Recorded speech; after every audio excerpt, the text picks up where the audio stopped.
Dave Cameron with NC Beer Guys, and welcome to another episode of the NC Beer Buzz. We have found our way back to the wonderful Bombshell Brewing Company in Holly Springs. We were here a couple of years ago when Bombshell first opened, and we got a tour then of the facilities and met the ladies who are the Bombshells themselves, and some of their accomplished husbands as well at that time. And there's been some changes here and some new and different things happening, and we're here today with the new brewer at Bombshell, Josh Sattin. And we're going to talk to Josh about all the great things that are happening at Bombshell and some of the great beers that he's going to bring and introduce to the product lineup here, and some of the beers that they've had for a while and they're going to tweak. And so you get some idea of what's coming in the future from Bombshell out of Holly Springs. Before I forget, if you don't get a chance, make sure you stop by Holly Springs. We're on, what's the address? 120 Quantum Drive. 120 Quantum Drive, right off of Main Street. Thanks for having us in. Thanks for being here. Welcome to North Carolina. Welcome to Bombshell. Thank you very much. So how's it going? Things are great. Good. Yeah, started about 3 months ago. Moved down from Boston. Okay. And what was your background in Boston? I was a high school teacher for a while, and then when I went into professional brewing, I worked at Boston Beer Works, right by Fenway Park. It's a brew pub, really busy. We've been there. Yeah. It's great. Yeah. We probably drank your beer 3 or 4 years ago. Probably. Before we got started, it was great. Cool. Good. So what attracted you to this kind of environment, coming to the South, coming to Bombshell? You must have some choices, or you just were ready for a change? My wife and I were ready for a change. We were ready to move somewhere warmer with less snow. Yeah, no doubt. Yeah, and just a different lifestyle down here. So we're really excited to be in North Carolina, and especially excited to be with Bombshell. And craft beer is just such a happening scene here. That's great. Yeah. Great environment for you. Excellent. Well, welcome aboard. Thank you. So we're doing some new and different things with the Bombshell lineup, with the product line. So let's talk first about some of the beers that we've known from Bombshell that you're going to tweak or have tweaked. Totally. So one beer is our coconut stout. Which we love. Yeah, so one of the great things about our coconut stout is we don't use an extract. We use all natural coconut. And I've changed the way we incorporate the coconut a little bit, but it gives a really nice coconut flavor and some really chocolate notes. And we use a little bit of lactose in there too, give a little bit more body. Yeah, exactly. The other beer that does really well for us is the Head Over Hops IPA. Just a really nice drinkable IPA. We're making a couple of changes in terms of the hops. But we're with what goal in mind? Just to make it a little bit more bold, a little more exciting. Good. And in addition to those, are there going to be some things dropping off the product lineup that we've traditionally known from Bombshell? Yeah, we're going to... There's not room for everything. Correct, yeah. And one of the things is we're not going to be making a Pilsner. Okay. So we do have a little... We hate to hear that, of course. We'd love the Pilsner. Yeah, I mean, one of the first things when I started here was we need to take our yeast management really seriously. Right. And so we had too many strains going in the brewery. So is that a passion of yours and an expertise that you bring to the table? I really just try to make really good quality, high quality beer. Just make really clean beer without technical faults. I'm a very technical brewer, and I've brewed pretty much every style possible. Just making really clean beer. Okay. So some of the new products that are coming, what can we look forward to? Yeah. Or they're already out, or they're yet to come? Most of the beers, that are out right now, some of them we've put out in the last few weeks as I've started to get comfortable here and make some new recipes. And you'll start to see those at bars and restaurants, but we have them all on tap here in the tap room. Okay. And we are going to have news about cans coming in the spring? Or January, February is what we're shooting for. And do we know yet what products will be in the can lineup? We're going to start with our Starlight Ale, our Spellcaster Black Ale, and the Head Over Hops IPA. That's great. Yep. Because previously, it's only been on draft. Correct. And fairly local. It's not been widely distributed. Yeah, right. And we're going to try to increase our distribution a little bit more into Chapel Hill and Durham. So it'll still be kind of a regional, triangle-ish thing, even with the cans? Yes. Great. Yeah. Good. So what are we doing to see new and different? Okay, so first off is the Starlight Ale. This is an American cream ale. Right.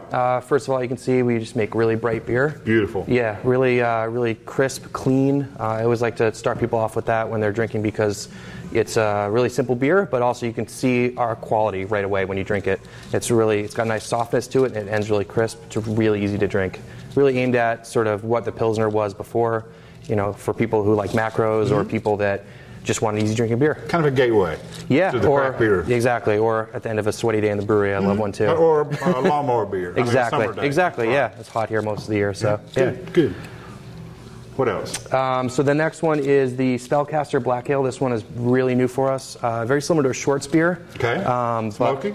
No, not really smoky. Right. Just really chocolatey, really smooth and easy to drink.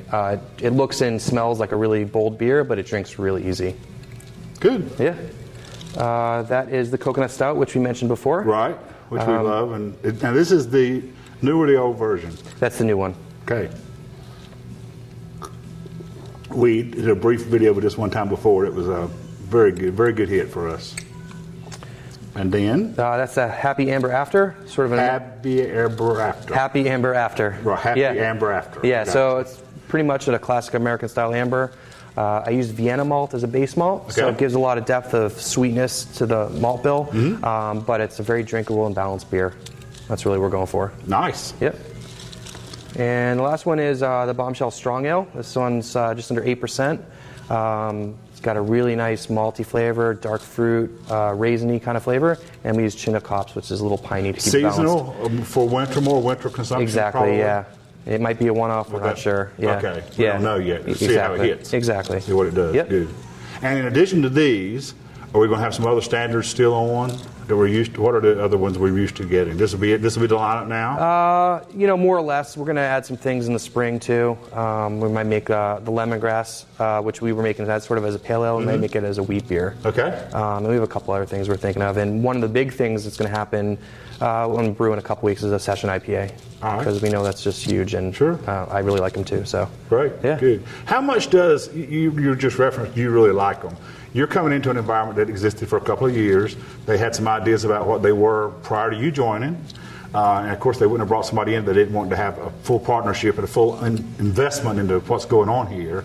But how do you mesh what your preferences are, your passions, with what for lack of a better word, the corporate idea of what they're doing is? Well, the biggest thing is I'm going to make really nice beer for whatever kind of style that we decide to make.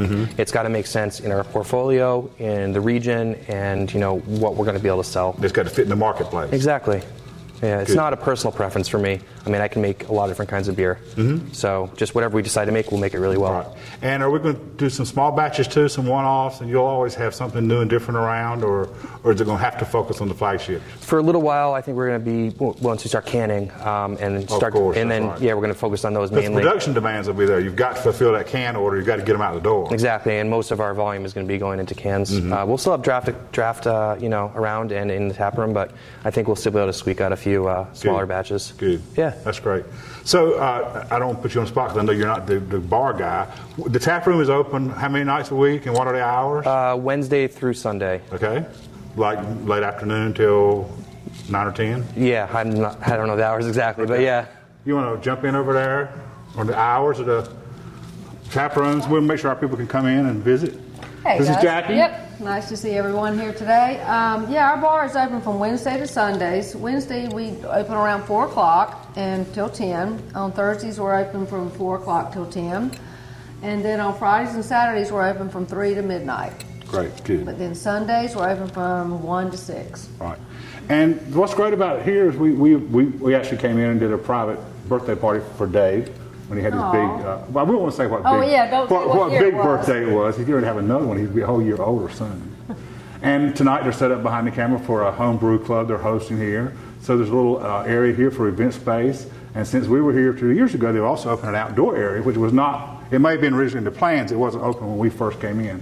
So they've got a little bit of everything here at Bombshell in Holly Springs. So we invite you in. We thank you guys for your time today. We look forward to seeing what you do. And we always look forward to supporting. And we thank you very much for coming in and giving us the opportunity to promote our We look forward to draining these white glasses real soon. Till next time, this is David and Glenn with NC Beer Guys, reminding you to drink local and keep your beer dollars in North Carolina.